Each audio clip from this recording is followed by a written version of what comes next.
Well, coming off season 4, I thought one of the most notable things was just that you kind of ended on this great, hopeful note where BoJack connects with Paley.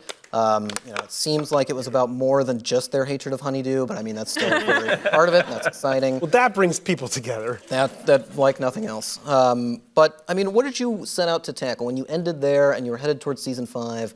What did you really want to tackle in this season and address now that BoJack seems to be inching a little bit closer towards health?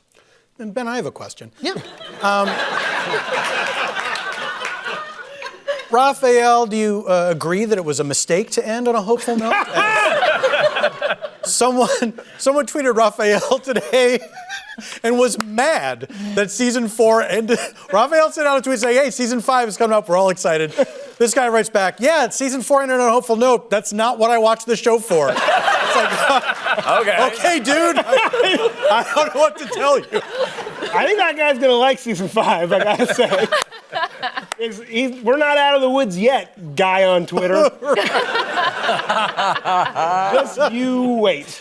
I think to answer your question, I think we wanted to keep exploring the character and the relationships on the show and the situations.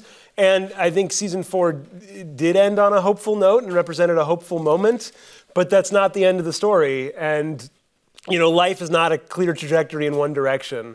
And I think it's foolish to think that when one piece of growth or movement happens, that it's going to be clean sailing from there on out. And we wanted to, really represent the continuing struggles of a man who is trying to find a way to be happy and find a way to be better.